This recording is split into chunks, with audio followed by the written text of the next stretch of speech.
What up, what up? It's the homie MACK, music, art, culture, knowledge. Each one teach one, reporting live from the Dogon. You know what it is. Real quick, fuck the formalities, I'm about to get straight to it.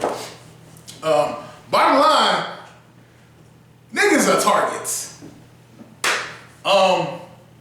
From the time that we've come to this country, stolen through the transatlantic slave trade, there has been our manhood, our masculinity, our strength, our manhood was collectively and systemically ripped away from us.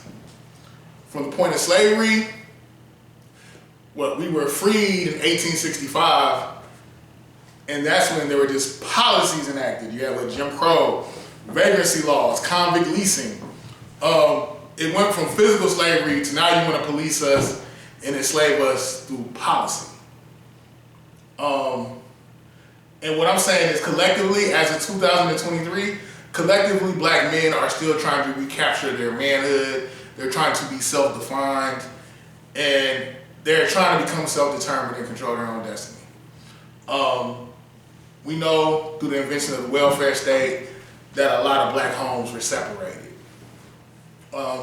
Women were not allowed to get certain government aid if the man was in the house. Therefore, the incentive was to get the man out the house so they could get the aid. This is not an attack on black women, me saying that. All I'm simply saying is that the black family has been fractured off systemically. And I think one thing that I wish black people collectively understood is that this whole bullshit gender war that's going on, this whole bitches need to do better, niggas need to do better, whatever, it's bogus. We are all collectively coming from the same orchestrated trauma, black men and black women. And ultimately, what I want to talk about is the Rihanna photograph, the Rihanna thing on the Vogue magazine. I understand some people are saying, black men, you're being sensitive and you're insecure in your masculinity. Stop being bitches. I get it. But it's like I want a lot of these women and some of these men too who want to, some of them are coming from a sincere place, but a lot of these dudes I feel like they're kind of caping and simping. But that's a whole nother conversation. I want people to understand there has been a precedent set. An attack on the black male image has been going on since forever. Who was it? Dr. Huey P. Newton, R.I.P. Huey P. Newton, his birthday was actually yesterday.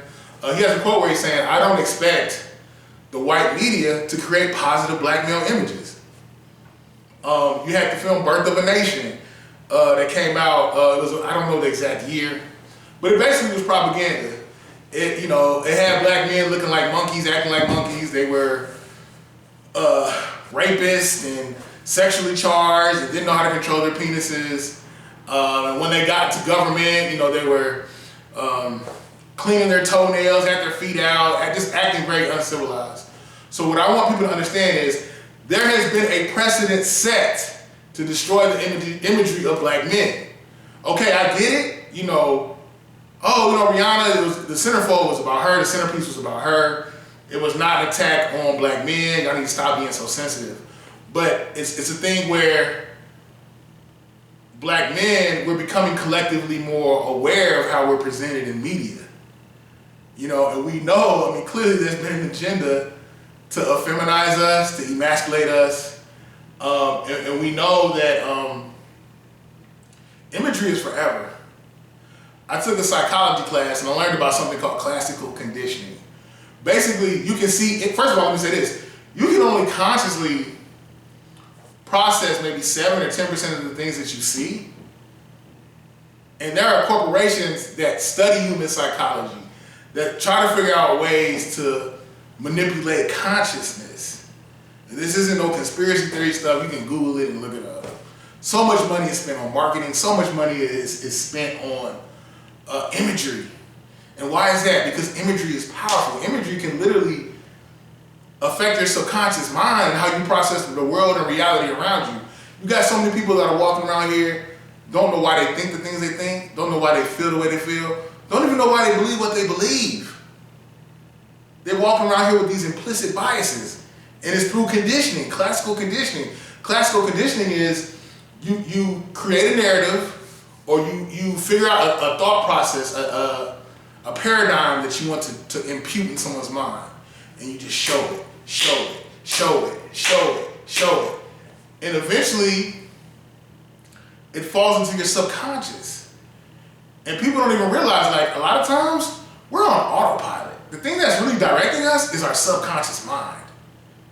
You know, we're walking around here having certain thought processes and don't even know why we feel it. It's almost like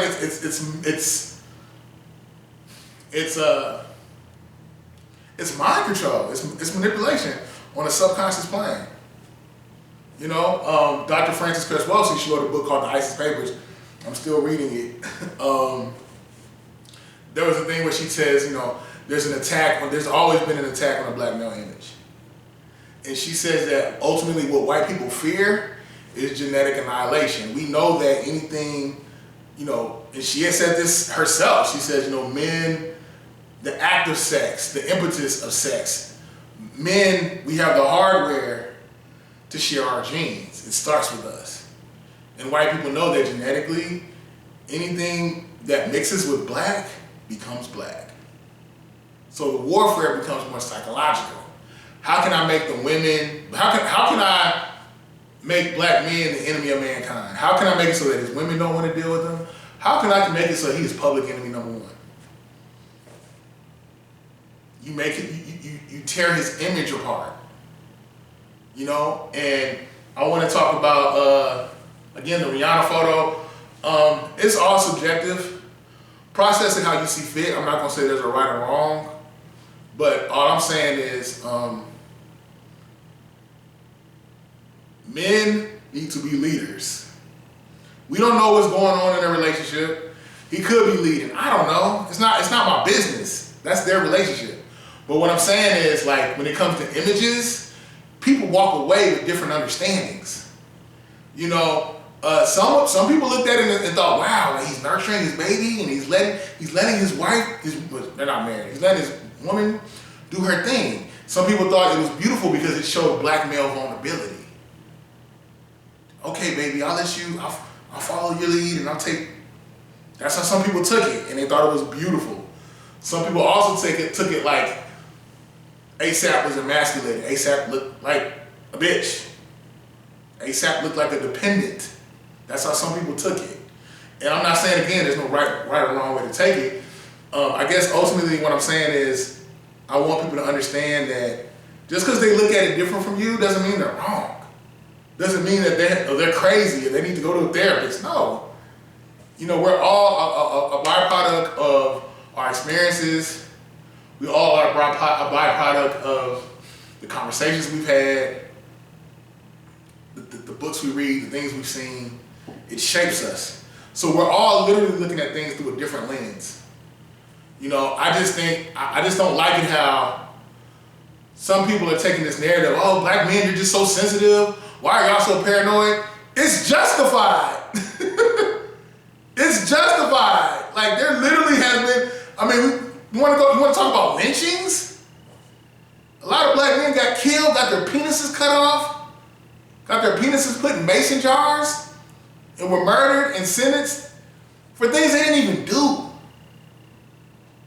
You know, so that's my thing. Black men, do we need to heal? Hell yeah. I go to a therapist. I'm doing the work. You know, but I just think it's a disservice when you just dismiss what black men are saying, and you're just saying that they're hella paranoid. It's like black men have no agency. We're not allowed to feel. We're not allowed to talk. It's just like we have to be this utility for everybody else to use. You know? But yeah, it's the homie MACK. Thumbs up, give me the likes. Thumbs up, give me the likes. I'm really exhausted. It's been a long week. Yeah, but each one teach one. I just want to sign out live from the Dogon. Appreciate y'all. I'm gone.